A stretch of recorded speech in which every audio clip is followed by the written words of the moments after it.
యేసుక్రీస్తు నామంలో మీ అందరికీ నా హృదయపూర్వక వందనాలు తెలియజేస్తూ ఉన్నాను. ప్రియులారా, నేను చూసిన పరలోకము నరకము ఆ యొక్క దృశ్యాలు మనము తెలుసుకుంటున్నాము.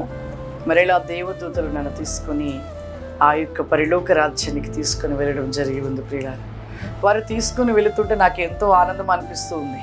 అలా వారు నన్ను మరలా పైకి తీసుకొని వెళుతూ ఉన్నారు. అలా ఆ యొక్క పరలోక రాజ్యంలోనికి వెళ్ళిన తర్వాత ఒక గొప్ప ప్రాంతము, అందమైన ప్రాంతం. ఆ యొక్క ప్రాంతము చాలా వెలుగు, ఎంతో బంగారము చేత ఒక పెద్ద హాలు వంటి నిలిచి ఉన్నది. ప్రియులారా, ఆ యొక్క లోపలికి వెళ్ళుటకి ఆ హాలు గుమ్మము యొద్ద ఇద్దరు దేవదూతలు ఒక ఖడ్గములు పట్టుకొని నిలుచొని ఉన్నారు. ఆ యొక్క ఖడ్గములు పట్టుకొని నిలిచి ఉండుట చూసి ఆ కొద్ది యొక్క ద్వారము దగ్గరికి వెళ్ళగా చాలా మరి వారు ఖడ్గముల చేత ఆ ఖడ్గములు ఎంతగా మెరుస్తూ ఉన్నవి. ప్రియులారా, నేను వారిని అటుగా ఇటుగా చూస్తూ ఉన్నాను. ఇక అలా చూస్తూ లోపలికి వెళ్ళిపోయి ఉన్నాము. ఆ లోపలికి వెలుచు ఉండగా ప్రియులారా, ఆ స్థలములో ఆ క్రింద బంగారము మెరిచు ఒక వజ్రాలు వంటివి అన్నీ ఇలా పోసి ఉన్నవి. అన్నీ కూడా వజ్రాలతోటి నిలిచి ఉన్నవి.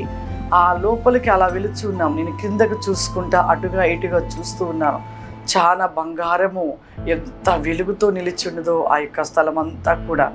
అలా కొంత దూరము లోపలి భాగములకి వెళ్ళాక అక్కడ కొద్ది ఎత్తు భాగములో ఒక ముగ్గురు దేవదూతలు కూర్చొని ఉన్నారు. వారి ఎదుట చాలా పెద్ద గ్రంథములు, ఎంత పెద్దగా ఉన్నాయో ప్రియులారా. ఒక్కొక్క గ్రంథము చాలా పెద్ద గ్రంథము. ఆ గ్రంథములు గోల్డ్ కలర్లో నిలిచి ఉన్నవి. ఆ యొక్క గ్రంథము పైన వచ్చిన గోల్డ్ యొక్క వెలుగు నా కనులలోకి పడుచుండగా చూడలేకపోతున్నాను. ఆ యొక్క గ్రంథములు మూడుగా పెట్టబడి ఉన్నవి. అవి ప్రక్కన పెట్టబడి చాలా పెద్దవిగా ఉన్నవి. ఆ గ్రంథముల ఎదుట ఒక ముగ్గురు దేవదూతలు కూర్చొని ఉన్నారు. వారు అలా కూర్చుని ఆ గ్రంథము ఓపెన్ చేస్తూ ఏమిటో ఆ గ్రంథంలో రాయిస్తూ ఉన్నారు. ఈ యొక్క దేవదూతలు నన్ను అలా తీసుకుని వెళ్ళి మరి చాలా ఎత్తు స్థలము, ఆ స్థలములో ఆ గ్రంథములు చూచుటకు మేము ఎంతో చిన్నగా కనపడుతూ ఉన్నాము. ప్రియులారా, ఆ యొక్క గ్రంథములు ఏమి గ్రంథములని ఆలోచిస్తూ ఉన్నాను. ఆ గ్రంథములు వారైతే దేవదూతలు అవి ఇలా తెరిచి ఏమిటో రాస్తూ ఉన్నారు. రాస్తూ ఉండగా నేను నా ప్రక్కనున్న దేవదూతను అడిగి ఉన్నాను, ఆ గ్రంథములు ఏమిటి? ఆ గ్రంథంలో వారు ఏమి రాస్తూ ఉన్నారు? అవి చూచుటకైనా దగ్గరికి వెళ్ళుటకు మరి వెళ్ళలేని స్థితిగా అనిపిస్తూ ఉంది. అవి చాలా ఎత్తైన స్థలములో పెట్టబడి అవి చాలా పెద్దవిగా ఉన్నవి. ఆ యొక్క గ్రంథముల ముందు మనమైతే చిన్నగా కనపడుతూ ఉన్నాం కదా అనేసి నేను దేవదూతతో అంటూ ఉన్నాను. అలా అంటూ ఉన్నప్పుడు ఆ దేవదూత నాకు చెప్తూ ఉన్నది, ఆ గ్రంథములు ఏమిటో నీకు తెలుసా అని అడిగి ఉండగా నాకైతే ఏమీ తెలియదు అనేసి నేను అంటున్న సమయంలో ఆ దేవదూత ఒక మాటగా చెప్పుచూ ఉన్నది, ఆ గ్రంథములు జీవ గ్రంథం అనే ఒక గ్రంథము, ఇంకొక గ్రంథము మర్మముల గ్రంథము, ఇంకొక గ్రంథము మానవులు చేస్తూ ఉన్న తప్పిదము కలిగిన క్రియలను రాస్తూ ఉన్న గ్రంథము. ఈ మూడు గ్రంథములు కూడా ఇక్కడ ఈ స్థలమును నిలిపి దేవదూతలు ఆ గ్రంథములను మరి తెరిచి ఆ గ్రంథములలో అనేకముగా మరి రాయిచు ఉన్నారు, అనేకమైనవి రాయిచు ఉన్నారు అని ఆ దేవదూత నాకు చెప్పడం జరిగి ఉన్నది.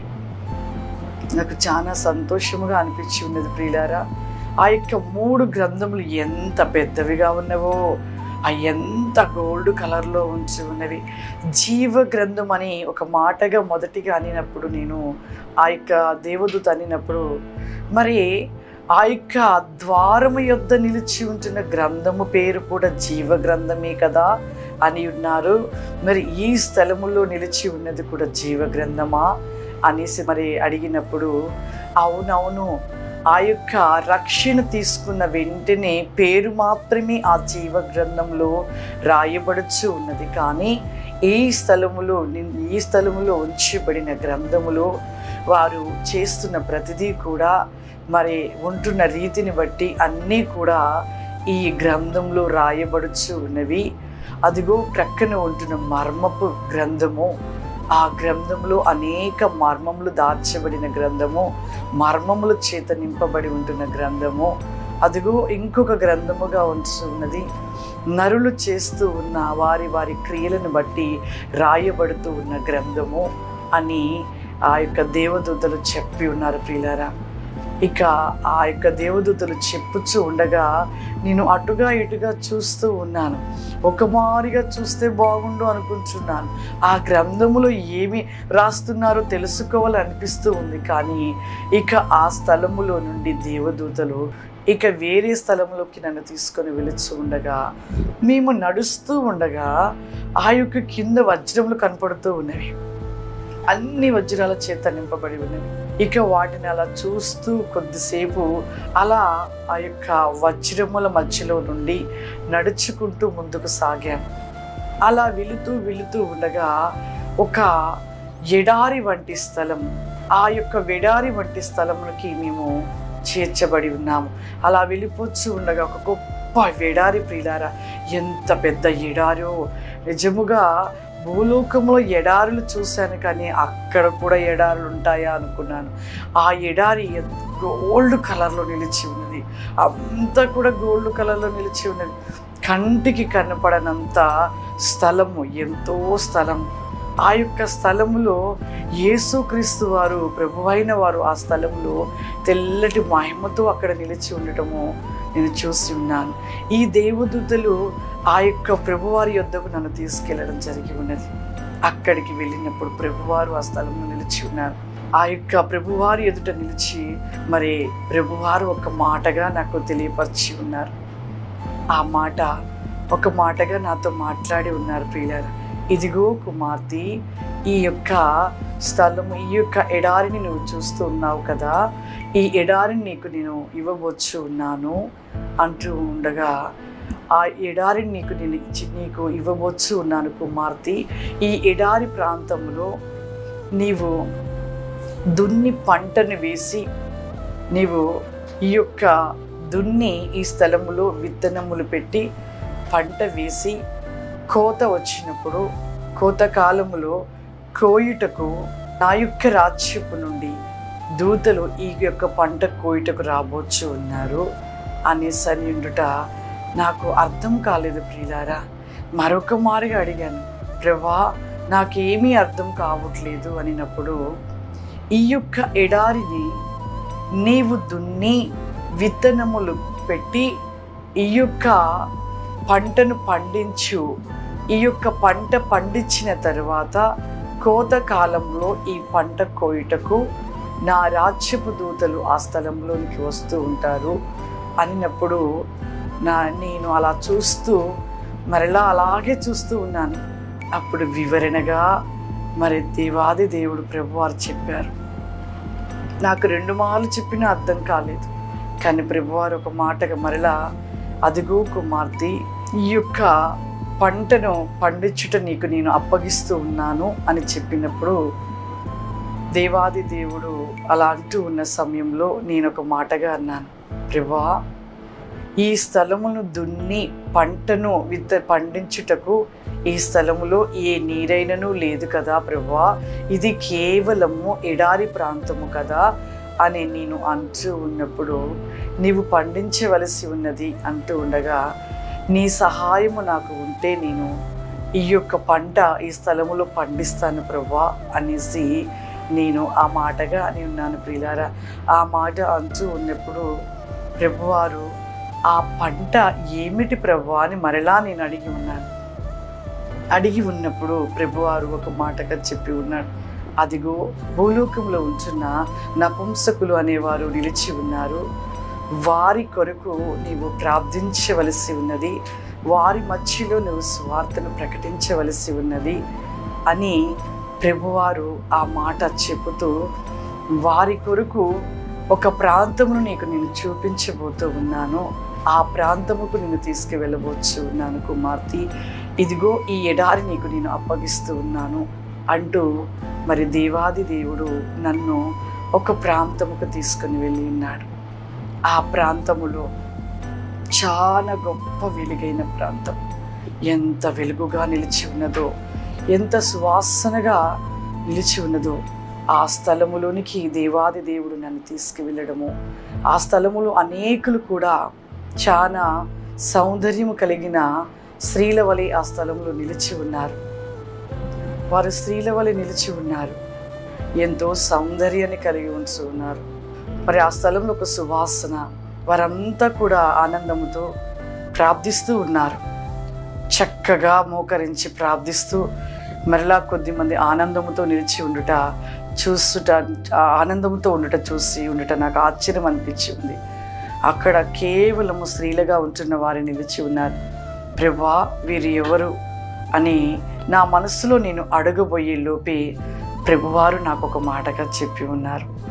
అదిగో, భూలోకంలో ఉంటున్న నపుంసకులుగా ఉంటున్న వారు తల్లి గర్భం నుండి వారు బయటికి వచ్చిన తరువాత, వారు కుమారులుగా నిలిచి యవ్వన ప్రాయముకు వచ్చిన తరువాత వారు మరి నపుంసకులుగా వారి యొక్క ఆశ అంతా స్త్రీ ఒక ఆశని కలిగి ఉండుట, ఆ యొక్క రీతిని కలిగి నాలో ఉండి నాతో నిలుచుటను బట్టి వారు మరి నిత్యము నన్ను కలిగి నాతో ఉండటమును బట్టి వారు ఈ స్థలంలోనికి చేర్చబడుతూ ఉన్నారు. అదిగో, నువ్వు చూస్తూ ఉన్న జనాంగము అంతా కూడా నపుంసకులుగా ఉంటున్న వారే అనినప్పుడు నాకు ఒక సందేహముగా నిలిచి ఉన్నది. ప్రియులారా, వారు పురుషులుగా ఉంటూ ఉన్నారు కదా, మరి తల్లి గర్భం నుండి వచ్చినప్పుడు పురుషులనుగా వచ్చి ఉంటూ ఉన్నారు. కానీ వారు మరలా స్త్రీ యొక్క సౌందర్యం కలిగి ఈ స్థలంలో ఆనందపడుట ఏమిటి అని నా ఒక ఆలోచన ఏమిటంటే, తల్లి గర్భంలో వచ్చినప్పుడు పురుషుడిగా వచ్చి ఉన్న వ్యక్తి ఈ స్థలములో ఆ స్త్రీ యొక్క రీతిని ధరించుకొని ఈ యొక్క స్థలములో స్త్రీ సౌందర్యంను కలిగి ఆనందపడుట ఏమిటని నా మనసులో నా సందేహమును వెంటనే దేవాది దేవుడు ఆ సందేహాన్ని నాకు తెలియపరిచి ఉన్నాడు. ప్రియులారా, యవ్వన ప్రాయము వరకు వచ్చి ఉండుటలో వారు ఏ పాపము చేసినా అది క్షమించబడుచు ఉంటుంది. వారు ఎప్పుడైతే 12 సంవత్సరములు దాటి యవ్వన కాలంలోకి వచ్చి ఉంటుటమును బట్టి వారు చేస్తూ ఉన్న ప్రతిది దానిని బట్టి వారు పరలోకమా నరకమా అనేది ఆ సమయమున తేల్చబడుతూ ఉంటుంది. ఇదిగో, వీరు ఆ యవ్వన ప్రాయముకు వచ్చిన కానుండి వారు భూమిపైన స్త్రీ సౌందర్యము కావాలని ఆశపడటమును బట్టి వారి యొక్క ఆశపడిన ప్రాణాన్ని తృప్తిపరచుట అది నా చిత్తములో నిలిచి ఉన్నది. కాబట్టి వారు ఆ సౌందర్యాన్ని కోరుకొని నాలోనికి వచ్చి నా తట్టు తిరిగి నా మాటకి లోబడి నిత్యము నన్ను ధరించుకొని ఉండి సువాసనగా మార్చబడిన నపుంసకులు ఈ స్థలంలో వారు స్త్రీ సౌందర్యమును కలిగి ఆనందపడుతూ ఉన్నారు అని మరి ప్రభువారు చెప్పడము చాలా ఆనందము, ఆశ్చర్యం అనిపించింది. చాలా ఆశ్చర్యముగా అనిపించి ఉన్నది. ప్రియులారా, మనిషి యవ్వన ప్రాయములకు వచ్చినాక తప్పిదములు చేసినప్పుడు వారి జీవితము మరి పాపము చేసినట్లయితే నరకము, దేవునితో ఉన్నట్లయితే పరలోకము. మరి అట్టి రీతిగా వారు నపుంసకులుగా ఉంటూ పాపము చేస్తూ దేవుణ్ణి తెలుసుకొని దేవునిలోనికి వచ్చి దేవునితో ఉంటూ దేవుని మాట వింటూ దేవునికి లోబడి దేవుని మార్గములో సత్యమైన మార్గంలో నడుస్తూ వారికి ఉంటున్న పాపపు జీవితమును విడిచిపెట్టి లోకానుసారమైన ఆశలను మరి పాపపు ఆశలను తొలగించుకొని సమస్తము ప్రభువే అనుకొని నిలిచి ఉండటమును బట్టి వారు భూమి మీద స్త్రీ సౌందర్యాన్ని కోరుకోవటం బట్టి వారు అక్కడ ఆ సౌందర్యంతోనే ఆనందపడుతూ ఉన్నారు. ఆ యొక్క దేవాది దేవుడు ఆ స్థలములో ఇవి చూపించడము, నిజంగా వారి యొక్క రీతిని చూపించడము చాలా ఆశ్చర్యము, సంతోషం. నేను అనుకుంటూ ఉండేదాన్ని ఎప్పుడు కూడా నపుంసకులుగా ఉంటున్న వారు పరలోక రాజ్యంలోని ప్రవేశించరేమో వారికి ఆ స్థలంలో స్థానము లేదేమో, వారికి నరకమేమో, వారు అధికమైన పాపములు చేయటమును బట్టి వారికి పరలోకము లేదు అనుకునేదాన్ని. కానీ నా సందేహాలు, నా ఆలోచనలన్నీ కూడా, నేను ఏమి అనుకున్నానో అవన్నీ కూడా పరలోకంలో చూపించి దేవుడు నా కనులను తెరిచి ఉండుట ఆశ్చర్యముగా అనిపించి ఉన్నది. ప్రియులారా, బైబిల్ గ్రంథంలో ఒక మాటగా తెలియపరచబడుతూ ఉన్నది. యెషయా గ్రంథము 56వ అధ్యాయము 3 నుండి 5వ వచనం వరకు చదివి వినిపించండి. యెషయా గ్రంథము 56వ అధ్యాయము 3 నుంచి 5 వచనాలు. యెహోవాను హత్తుకొను అన్యుడు నిశ్చయముగా యెహోవా తన జనులలో నుండి నన్ను వెలివేయునని అనుకొనవద్దు. షండు నేను ఎండిన చెట్టని అనుకొనవద్దు. నేను నియమించిన విశ్రాంతి దినములను ఆచరించుచు నాకిష్టమైన వాటిని కోరుకొనుచు నా నిబంధన ఆధారం చేసుకొనుచున్న షండులను గూర్చి యెహోవా ఇలాగూ సెలవిచ్చుచున్నాడు. నా ఇంటను నా ప్రాకారములలోనూ ఒక భాగమును వారికి ఇచ్చేదను. కొడుకులు కూతుళ్ళు అని అనిపించుకొనుట కంటే శ్రేష్టమైన పేరు వారికి పెట్టుచున్నాను. కొట్టివేయబడని నిత్యమైన పేరు వారికి పెట్టుచున్నాను. లేఖన గ్రంథములు మనము చదివి విన్నాము కదా ప్రియులారా. ఆ స్థలములో వారికి నపుంసకులకు ఇచ్చి ఉంటున్న మరి ఆ యొక్క ఒక భాగముగా దేవుడు ఇచ్చినట్లుగా మనము చూసి ఉంటూ ఉన్నాము. నిజమే ప్రియులారా, నిజంగా వారి విషయంలో దేవుడు చూపించడము చాలా సంతోషం అనిపించి ఉన్నది. ఇక ఆ స్థలముల నుండి మరి వేరొక ప్రాంతానికి తీసుకువెళ్ళవచ్చు ఉన్నారు. ఇక ముందుగా నేను ఈ యొక్క మాటలు మీకు నేను తెలియపరచాలనుకుంటూ ఉన్నాను ప్రియులారా. జీవ గ్రంథము, మర్మ గ్రంథము, క్రియలు మనం చేస్తున్న క్రియల గ్రంథము చాలా ఆశ్చర్యం అనిపించి ఉన్నది. ఆ స్థలము నుండి ఈ యొక్క 2వ స్థలముగా మరి నపుంసకుల గురించి చూపించడము చాలా ఆశ్చర్యం అనిపించి ఉన్నది.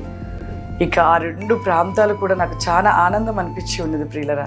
ఎంత ఆనందం అనిపించి ఉన్నదో, మనం చేస్తున్న ప్రతి దానిని బట్టి కూడా అక్కడ గ్రంథంలో రాయబడుతూ ఉన్నది. మనం ఏమైతే మరి మనము ఈ భూమి మీద ఏ విధముగా ఉంటూ ఉన్నామో, ఏ రీతిగా నడుచుకుంటూ ఉన్నామో, ఏ విధముగా మాట్లాడుచు ఉన్నామో ప్రతిదీ కూడా అక్కడ గ్రంథంలో రాయబడచ్చు. ఆ గ్రంథములు మరి తీర్పు కాలములకు అవి తీర్పు తీర్చు సమయంలో ఆ గ్రంథములు తెరవబడతాయి అని కూడా ఆ దేవదూతలు నాకు చెప్పడం జరిగి ఉన్నది. ఇక ఆ స్థలముల నుండి మరొక స్థలానికి దేవదూతలు ప్రభువారిని తీసుకుని వెళుతూ ఉన్నారు.